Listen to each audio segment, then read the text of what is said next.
The Book of Revelation, perhaps the most mysterious, debated, and misunderstood book in the entire Bible, filled with dragons, beasts, trumpets, plagues, and a final battle between good and evil.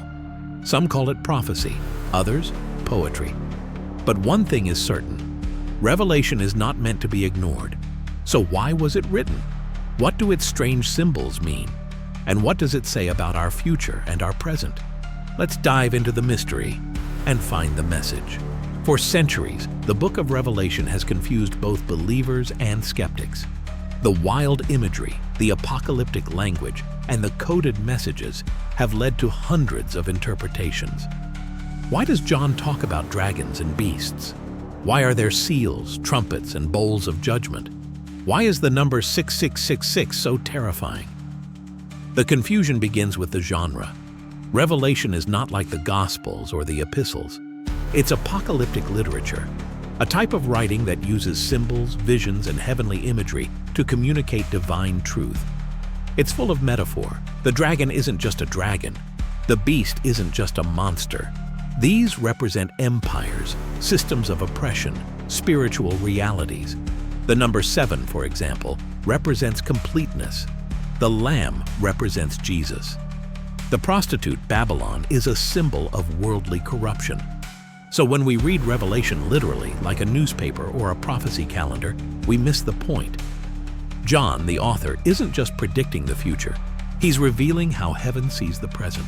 The word revelation comes from the Greek word apocalypsis, meaning unveiling or disclosure. Revelation doesn't hide truth, it reveals it. And what does it reveal? A few key things. Jesus is king. From the very first chapter, Jesus is shown as the Alpha and the Omega, the beginning and the end. He holds the keys to death and hell. He's not a humble servant anymore. He's a reigning king. The church is under attack. Revelation was written during a time of brutal persecution. Christians were dying for their faith. The book is both a warning and a comfort. It says, the suffering is real, but it's not the end of the story. Evil has an expiration date. The beast may rise, the dragon may roar, but their power is temporary. God is in control, and He will judge evil. God wins in the end. The climax of Revelation is not destruction, but redemption. A new heaven, a new earth, no more pain, no more tears. This is not a horror story. It's a hope story. Why did God give John these strange symbolic visions? Because pictures speak louder than words. Imagine being a first-century Christian watching your friends get arrested or killed. Rome is powerful. Caesar claims to be God. You feel helpless. Then you read Revelation, and suddenly you see the truth. Rome isn't in charge. God is. The beast may look scary, but it's already defeated. Jesus is not absent. He's riding a white horse, leading the armies of heaven. The visions were given to inspire courage, strengthen faith, and remind believers of the bigger picture. God gave us revelation not to scare us, but to steady us. When our world feels like it's falling apart, when chaos seems to win, Revelation reminds us that the final chapter has already been written. Let's take a quick look at some of the most confusing symbols and what they mean. The beast, Revelation 13, represents political powers that oppose God and persecute His people. In John's time, this was likely Rome. Today, it could be any corrupt system that oppresses truth and justice. 606, the number of man, falling short of God's perfect 777. It's a symbol of human rebellion and counterfeit authority.